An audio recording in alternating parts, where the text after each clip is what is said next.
Meet Mary Bell. When she was 11 years old, she murdered 2 boys. But this is not just the story of a child who killed. It's the story of what happened after her release from prison, when the courts gave her a new name, a new identity, and allowed her to disappear. This is the story of a killer who was given a second chance, and the daughter who must live in hiding from her mother's past.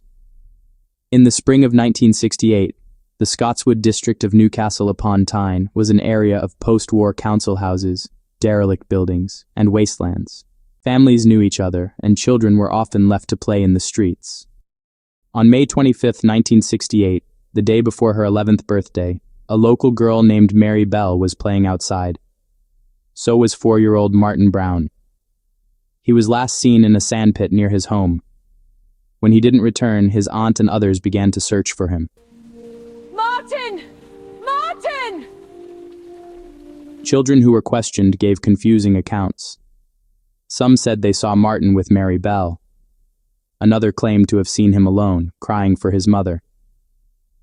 Later that evening, a group of boys found Martin Brown's body in a derelict house. He was lying on his back in a bedroom with his arms by his side. There were no visible signs of injury or struggle, just foam and saliva around his mouth. When police arrived, they were uncertain of the cause of death. An autopsy was inconclusive, and without signs of violence, they considered he might have accidentally ingested poison. The community believed it was a tragic accident. One person showed an unusual interest in the death. 11-year-old Mary Bell began showing up at the Brown family's home. She asked Martin's mother, June, if she missed him. Then, she asked to see Martin in his coffin. June turned her away. 2 days after Martin's death, Mary and a 13-year-old girl named Norma Bell, who was not a relation, broke into a nursery school. They vandalized the room and left several notes. In childish handwriting, one read, "We did murder Martin Brown." Another said, "I murder so that I may come back." The police saw the notes but dismissed them as a prank. The investigation into Martin Brown's death went cold, and an open verdict was returned. He was buried in an unmarked grave. 9 weeks later, on July 31st, 3-year-old Brian Howe vanished. He was last seen playing on a patch of wasteland known as the Tin Lizzie. A search party of police and hundreds of residents was organized. Mary Bell and Norma Bell were among the searchers. During the search, Mary approached Brian's sister, Pat. She pointed to the wasteland and said, "I think he's over there. He's probably with a dirty old man." Later, she claimed to have seen him with another boy who was carrying broken scissors. Hours later, a police dog found Brian Howe's body hidden in tall grass on the Tin Lizzie. His body was partially covered with weeds. It was clear he had been murdered. Brian had been strangled. An M was carved into the skin of his abdomen. Clumps of his hair had been cut off, and his genitals had been mutilated with what appeared to be scissors. The police knew they were hunting a killer who was targeting children. After the discovery of Brian Howe's body, parents in Scotswood kept their children indoors. The police were under pressure. They now had 2 dead boys and revisited the notes left after Martin's death, considering they might have been a confession. The investigation focused on finding the weapon used to mutilate Brian. Mary Bell had mentioned broken scissors during the search, and police understood their significance.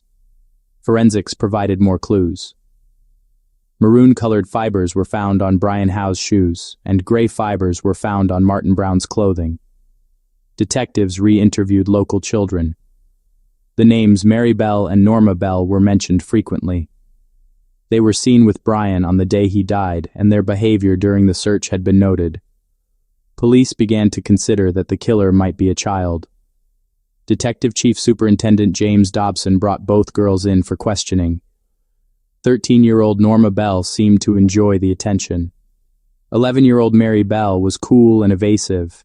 She gave police small details, then retracted them, blaming other children for the crimes. During her interviews, Mary was articulate and manipulative.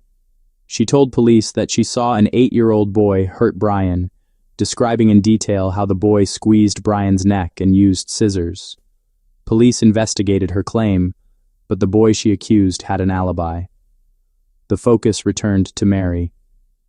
Police learned that one day after Martin Brown's body was found, 3 mothers had reported that Mary had tried to choke their daughters.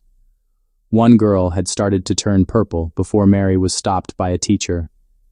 At the time, Mary was given a warning. The breakthrough in the case came from Norma Bell. Under questioning, she broke down and told detectives what she knew. She said Mary had confessed to her. Norma described how Mary took her to the wasteland to show her Brian's body. Mary demonstrated how she squeezed his neck, telling Norma that she'd enjoyed it. She detailed how Mary used a razor blade to carve the marks on his stomach and used the broken scissors to mutilate him. Norma then led police to the crime scene and showed them where Mary had hidden the razor blade. The physical evidence now corroborated Norma's story. The gray fibers on Martin Brown's body matched a dress Mary owned. The maroon fibers on Brian Howe's shoes matched a skirt belonging to Norma, linking both girls to both crime scenes. Police also revisited the nursery school. A teacher went through Mary's schoolwork and found a news book where she had written a headline, "Boy Found Dead in Old House." She had written about Martin Brown's death. At the bottom of the page was a drawing of a figure lying down next to a bottle of tablets. A bottle of pills had been found near Martin's body, but this detail had not been released to the public. Mary could only have known if she had been there. On August 8, 1968, Mary Bell and Norma Bell were formally charged with the murder of Brian Howe. The killer they were looking for had been an 11-year-old girl. Mary Flora Bell was born on May 26, 1957. Her mother, Betty, was a 16-year-old sex worker. Upon seeing her newborn baby, Betty reportedly told the doctors to, and I quote, Take that thing away from me. Mary's presumed father, Billy Bell, was a criminal who was often absent, leaving Mary with a mother who subjected her to abuse. Betty allegedly made multiple attempts to kill her daughter by trying to poison her or stage accidents, such as a fall from a window or an overdose of sleeping pills. From the age of 4, Betty began forcing Mary into sexual acts with her clients. Mary's home was a place of constant violence and neglect. This abuse shaped Mary's development. At school, teachers noted that Mary was intelligent but also detached and violent. Sudden mood swings, chronic bedwetting, fights with boys and girls alike. She choked other children. She suffocated them. She tried to block a young girl's airway with sand. Her violence made other children afraid to be near her. By 1968, her classmates at Delaval Road Junior School had learned to read the warning signs. When Mary began shaking her head and forming a steely gaze, they knew. Whoever she was staring at was about to be attacked. The only child who stayed close was Norma Joyce Bell. She was also cruel to animals. These were warning signs that were not addressed. Psychiatrists who later examined her concluded that the abuse caused her to dissociate and emotionally detach from her actions in order to survive. This detachment led to a lack of remorse and manipulative behavior. She learned to mimic emotions she couldn't feel.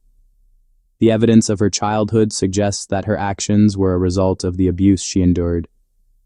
The murders of Martin Brown and Brian Howe were an exertion of the power and control she had never known. 68. The trial of Mary Bell and Norma Bell began.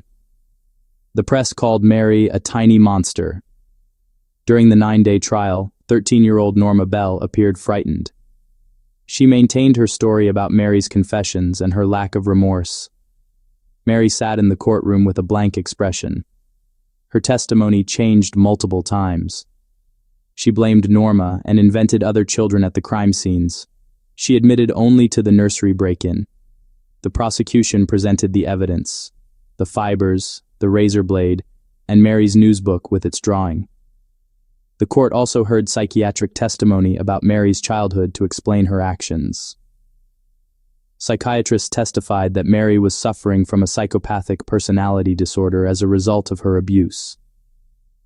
The defense argued this constituted diminished responsibility, meaning her psychological damage was so severe that she didn't fully understand that her actions were wrong.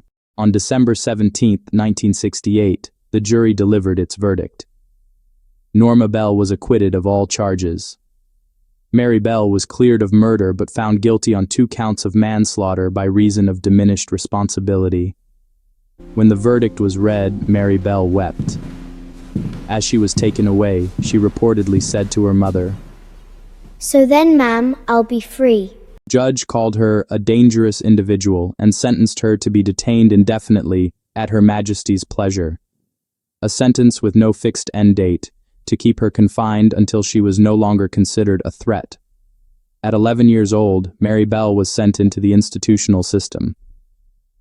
For 12 years, she was moved between institutions, starting at a secure school and later moving to adult prisons like Red Bank Secure Unit and Ascombe Grange Open Prison. Her time in these institutions was turbulent. Despite her diagnosis of a personality disorder, she received almost no psychiatric therapy. For years, she denied her guilt. As she entered her late teens, the structured environment provided some stability. Away from her mother, she began to mature. In the final years of her sentence, she was allowed to work as a secretary and then as a waitress, as part of a supervised re-entry into society. In May of 1980, the parole board determined that Mary Bell, then 23, was no longer a threat. She was released. As a condition of her release, the court granted her lifelong anonymity, a new name, and a protected identity. The goal was to allow her to have a normal life. A spokesperson said, "She wishes to be given a chance to live a normal life and to be left alone." For a time, it worked. Mary Bell disappeared. Under her new identity, she moved, found a partner who knew nothing of her history, and in 1984 she gave birth to a daughter. She lived a life built on a secret. For 14 years, Mary Bell lived an anonymous life. Her daughter grew up unaware of her mother's past. In 1998, Mary collaborated with journalist Gita Sereni on a book about her life. This brought media attention, and the press began to search for her. They eventually tracked her down. Her daughter, then 14, woke one morning to find journalists surrounding their house. As police prepared to move them, Mary told her daughter the truth about her past.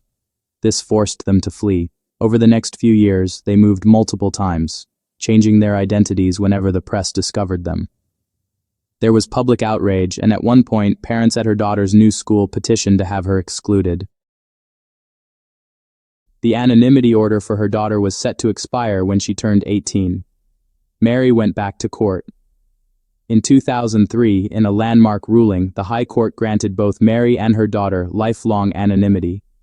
The judge ruled that the exceptional circumstances, including the psychological harm that media intrusion would cause, justified the order.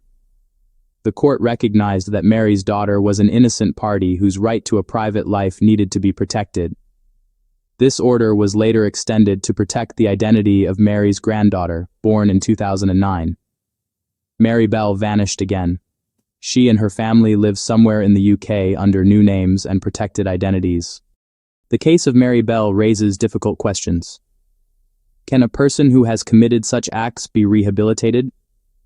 Mary Bell has lived a quiet, crime-free life for over 4 decades. She raised a daughter described by the courts as a charming and well-balanced girl. This suggests that rehabilitation is possible. But what is the price of that second chance? The mother of Martin Brown, June Richardson, said in 1998, "For me, Mary died when she left prison. Now Gita Sereni has resurrected her. Why? Her words reflect the pain of the victims' families. Mary's daughter and granddaughter are innocent, yet they are tied to this history and must live with secrets and relocations. This is a story about a society that failed to see the signs of an abused child. But most importantly, it's the story of 2 little boys who never got a second chance. Their names were Martin Brown and Brian Howe. Martin was 4 years old. Brian was 3. They never got to grow up.